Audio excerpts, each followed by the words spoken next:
Adik-adik yang manis, kali ini kakak akan bercerita tentang dua orang kakak beradik yang telah yatim piatu dan hidup berkekurangan. Kisah ini dipersembahkan oleh Sanggar Cerita dengan judul Bunga Bintang Emas. Anda masih bersama channel YouTube Satria Collection. Jangan lupa like dan subscribe.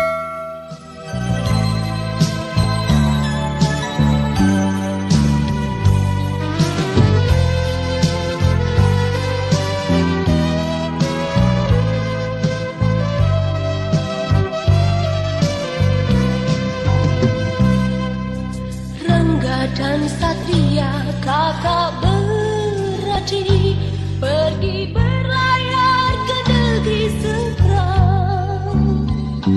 Namun alangkah malang nasibnya, terhempas badai kapal pun karam.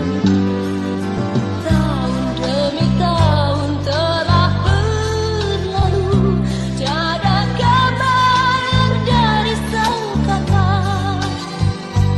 hingga Satria dewasa sudah, telah menghadapi panglima perang.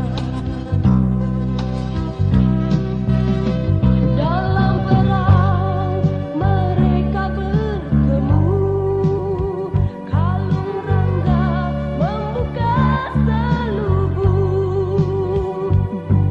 Namun malang Rangga terluka, tergores pedang pusaka Satria.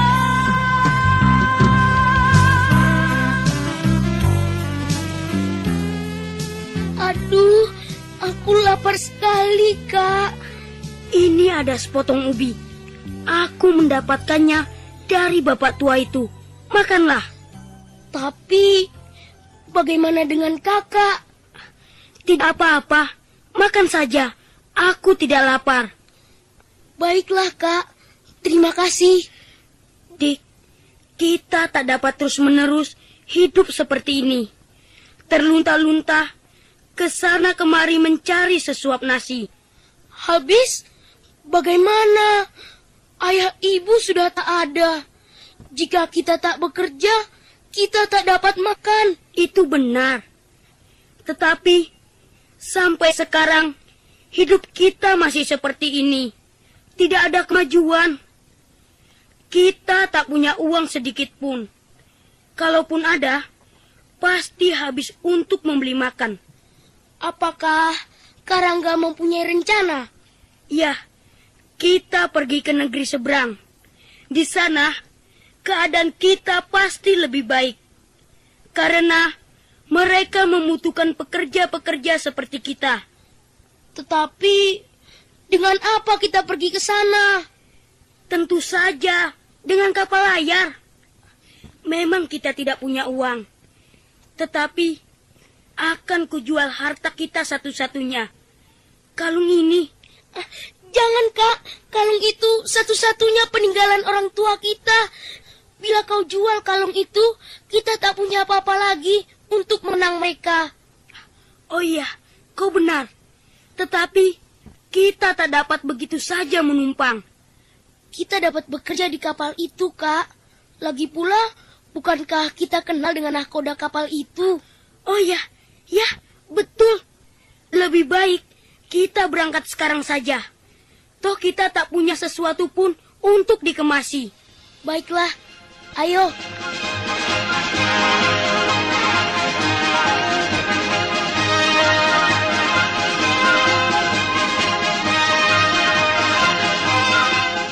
Adik-adik, berangkatlah Rangga dan Satria menumpang kapal layar. Untung saja nahkoda kapal itu baik hati dan mengizinkan Rangga dan Satria ikut berlayar sambil bekerja pula di kapal itu. Wah, langit gelap sekali, Dek. Dan ombaknya pun tinggi-tinggi. Ya, kurasa sebentar lagi akan ada badai. Oh, lihat. Badai sudah datang. Cepat sekali. Anak-anak, cepat berlayar. Ayo, Kak, kita bantu mereka menggulung layar.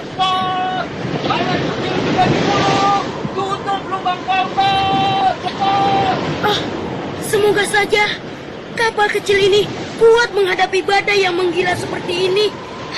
Astaga, ombak itu tinggi sekali. Oh, beberapa orang terseret ombak dan jatuh ke laut. Kasihan. Di mana Karangga? Oh, itu dia. Dekat tiang utama. Oh, yang itu bergoyang kencang. Kelihatannya mau patah.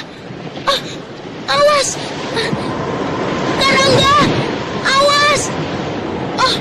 Karangga terpukul tiang dan jatuh ke laut. Aku akan menolongnya. Aku akan terjun ke laut. Karangga, Karangga. Kapal itu pecah dan tenggelam perlahan-lahan. Untung awak kapal sempat menyelamatkan diri dengan sampan. Itu mereka. Oi, aku di sini. Mereka tak mendengarku. Ini ada pecahan kayu dari kapal. Lebih baik aku berpegangan padanya agar aku tak lelah berenang. Tetapi di mana Karangga? Karangga! Karangga! Karangga!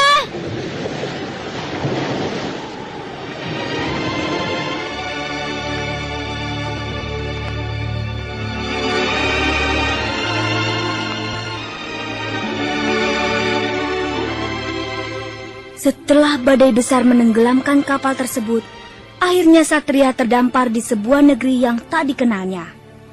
Tahun-tahun berlalu, Satria kecil kini telah menjadi seorang pemuda yang gagah. Karena usaha dan kecakapannya, Satria diangkat menjadi panglima perang negeri itu oleh sang raja. Tetapi, hingga saat ini, Satria tak pernah mendengar kabar apapun dari kakaknya Rangga.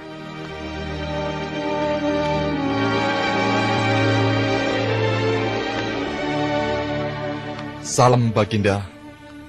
Apakah Baginda memanggil hamba? Benar Panglima Satria. Aku mendengar bahwa penduduk negara tetangga baru-baru ini merampok petani-petani kita di daerah perbatasan. Apakah hal itu benar? Iya, benar Baginda. Hubungan antara negeri kita dengan negeri tetangga kian memburuk.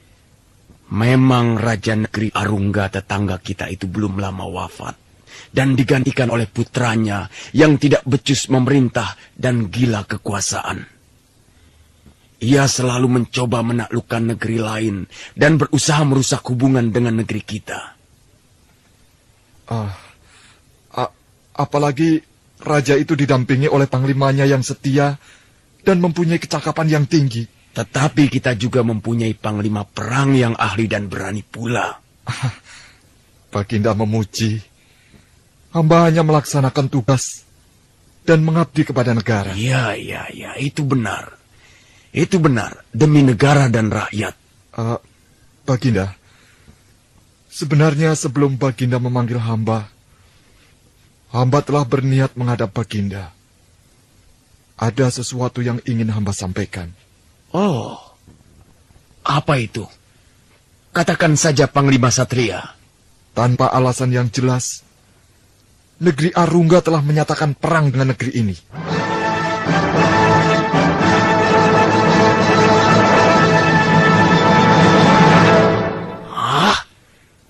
Kurang ajar.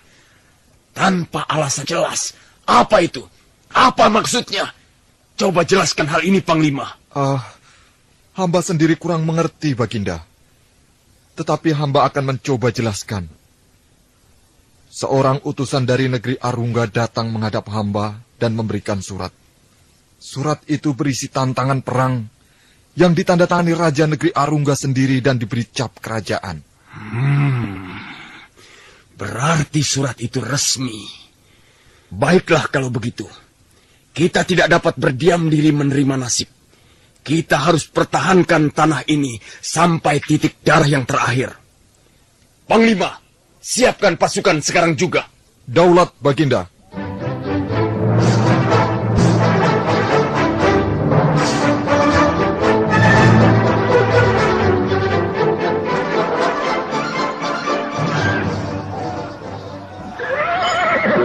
Ayo, pemuda-pemuda yang gagah berani, kobarkan semangatmu tinggi-tinggi demi membela negeri ini.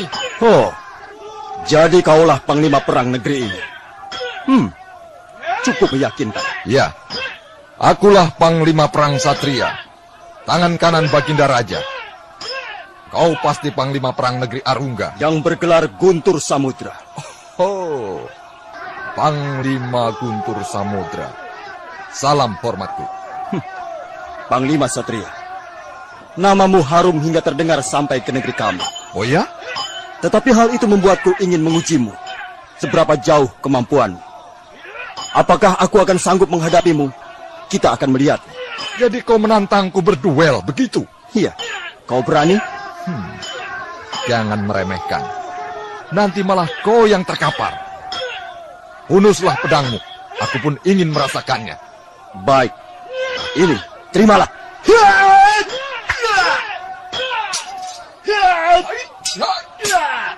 Kedua panglima itu kemudian berduel dengan serunya, sehingga tanpa disadari mereka menjauh dari medan pertempuran, dan hanya mereka berdualah yang ada di daerah itu. Kemampuanmu boleh juga. Tapi awas, jangan berbangga hati dulu. Kau belum tentu menang. Jangan khawatir. Aku pasti menang. Oh, sombong kau. Awas!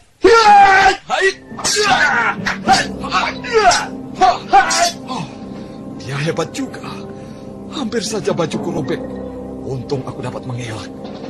Ternyata gelarmu, Guntur Samudra, tidak omong kosong. Ini balasanku.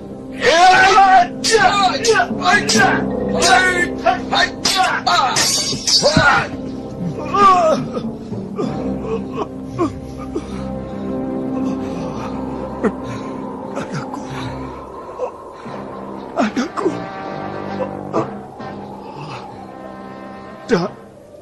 Darah. Aku terluka.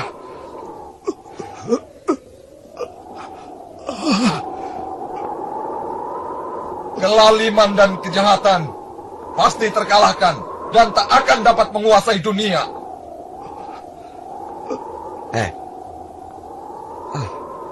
Kalung yang dipakai Panglima itu sepertinya ku kenal.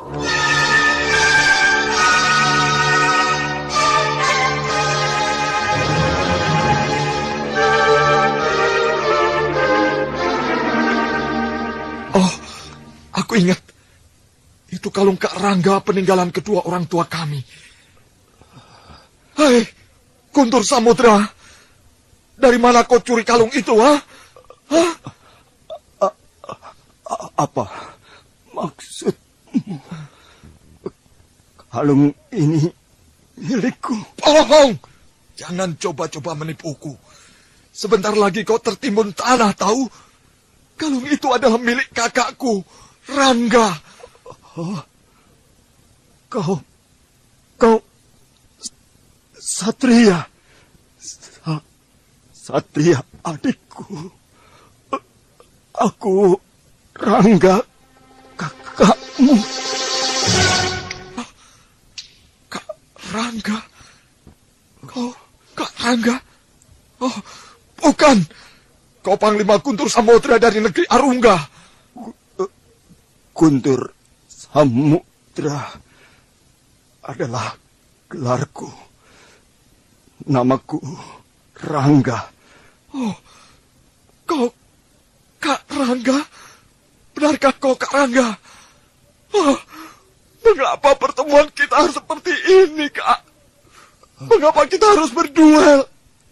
Sudahlah, Dek. Yang sudah terjadi, biarlah terjadi.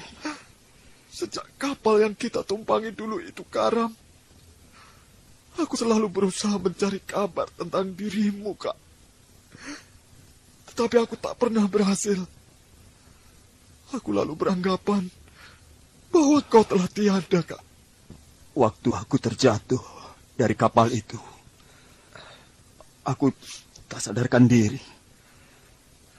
Tapi untung, tak lama kemudian, sebuah kapal lewat dan menolongku serta membawaku ke negeri Arungga. Aku lalu bekerja di istana atas bantuan nahkoda kapal itu. Lalu, bagaimana selanjutnya, Kak? Aku pun mengira kau telah tenggelam bersama kapal itu. Raja tua negeri Arungga sangat sayang padaku. Aku banyak belajar dari beliau. Atas kebaikannya, aku menjadi pandai dan memiliki kemampuan berperang. Aku lalu diangkat menjadi panglima perang negeri Arungga. Kemudian, Raja tua negeri Arungga wafat dan digantikan oleh putranya. Aku tidak menyetujui cara-cara raja baru itu memerintah. Tapi karena aku berhutang budi pada ayahnya, maka aku mau mematuhi perintah raja muda itu. Dan sekarang kita bertemu di sini, Kak. Oh, aku menyesal, Kak. Nasi sudah menjadi bubur, nak. Kau tidak dapat merubah sesuatu yang telah terjadi. Memang sudah nasib bahwa pertemuan kalian seperti ini. Oh, kakek. Siapakah kakek? Aku hanya seorang tua yang kebetulan lewat di sini dan melihat pertempuran kalian. Sebaiknya dia kita bawa saja menuju pondokku. Ayo, mari.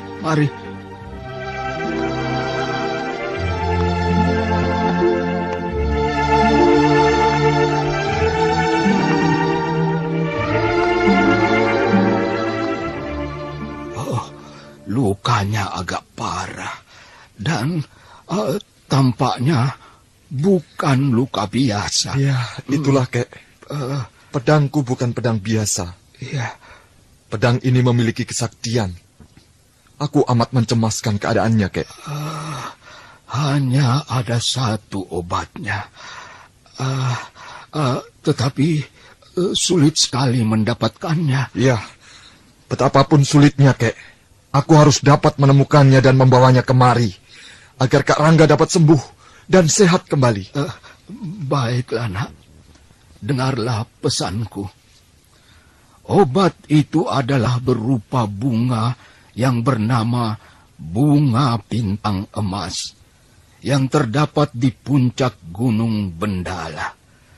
Bunga tersebut hanya mekar pada bulan purnama. Oh, lalu apa yang harus aku lakukan, Kek? Kau harus memetiknya ketika bunga itu tepat berada di bawah sinar bulan. Tetapi ingat baik-baik, bunga itu hanya dapat bertahan selama 5 hari. Bila kau terlambat, tak ada gunanya lagi. Berarti setelah memetiknya aku harus segera kembali, Kek? Iya. Beberapa hari lagi bulan purnama. Kau harus segera berangkat. Perjalanan ke puncak Bendala tidaklah mudah. Bila kau sampai di lereng gunung itu, ambillah jalan yang membelok ke kiri, jangan yang ke kanan. Bunga itu hanya ada satu di puncak Bendala. Baiklah, Kek. Terima kasih atas petunjukmu, Kek. Ingatlah baik-baik pesanku, nak. Iya, Kek. Kak Rangga, karena kesalahanku kau menderita. Aku ingin menebusnya dengan mencarikan obat untukmu, Kak. Aku akan berangkat sekarang juga. Satria, kau adik yang baik. Ini bukan kesalahanmu saja. Tapi kesalahanku juga. Terima kasih. Kau mau bersusah payah untukku. Pergilah. Aku akan mendoakanmu. Terima kasih, Kak. Aku berangkat sekarang. Mari, Kek. Ya, semoga kau berhasil, nak.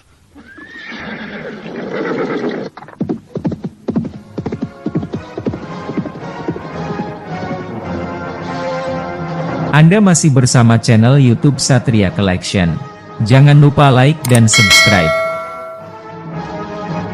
Panglima Satria berangkat dengan tekad yang bulat untuk mendapatkan bunga bintang emas. Tidak dikenalnya lelah, lapar, dan haus. Hingga akhirnya sampailah ia di kaki Gunung Bendala. Inilah dia Gunung Bendala. Sungguh indah dan agung. Suatu ciptaan besar yang maha kuasa. Nah, bunga bintang emas, aku datang.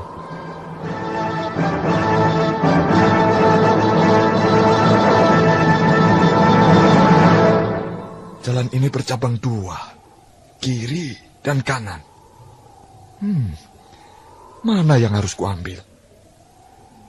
Seingatku, kakek tua itu berpesan agar aku membelok ke kanan. Sudahlah. Ku coba saja jalan sebelah kanan ini. Tetapi kelihatannya tak mungkin jalan itu kutempuh dengan berkuda. Sebaiknya aku jalan kaki saja dan kudaku kutinggal di sini.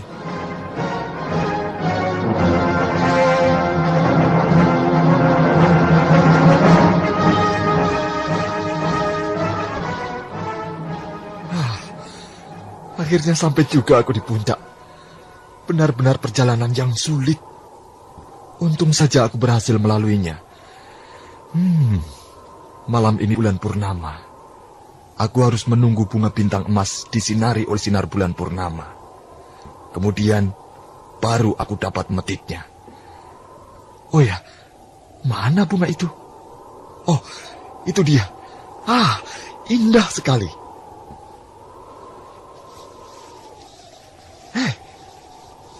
Kakek tua itu mengatakan bahwa bunga bintang emas hanya ada satu. Tetapi mengapa di sini ada dua? Bahkan tiga. Mungkin saja sudah berbunga lagi. Bukankah itu hal yang biasa?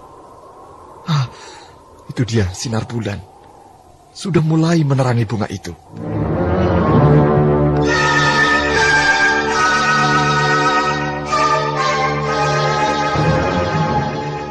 Nah, sekarang saatnya aku petik.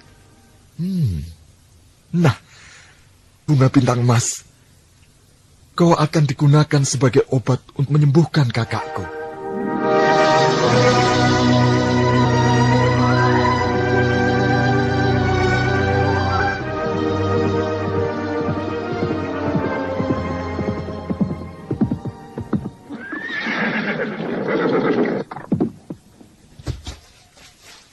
Kakek! Kakek! Kak Rangga! Kak Rangga!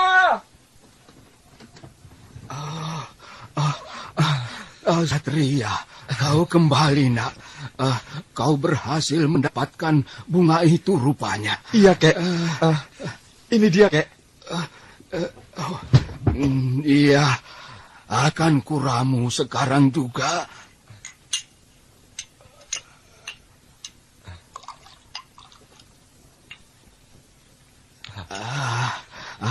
Rangga, ini minumlah, nak.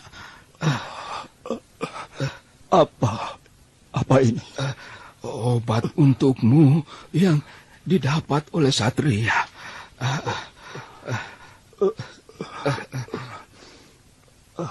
Satria telah kembali. Iya. Di mana dia? Satria, ayo. Aku di sini, Kak. Minumlah obat itu, Kak. Baiklah.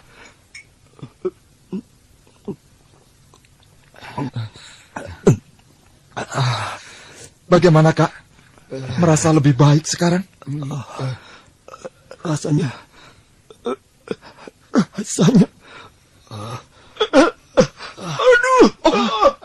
Kak Rangga, kau kenapa, Kak?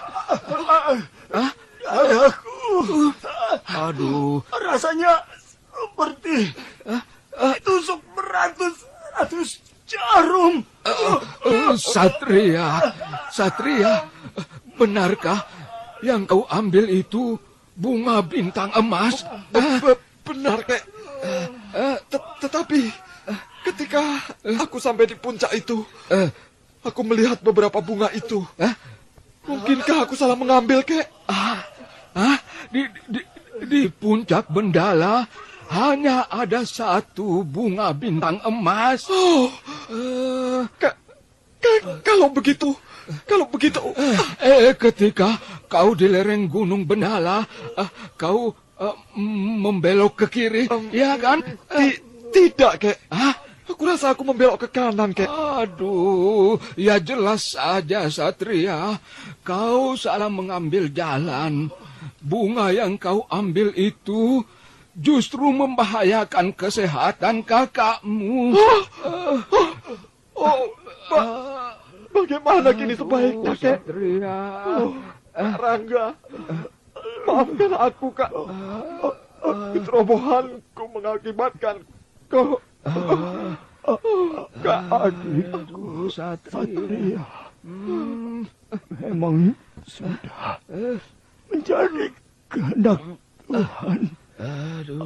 Aku mati sekarang. Kak Rangga, Kakek, sebaiknya aku kembali ke Gunung Bendala itu, Kek.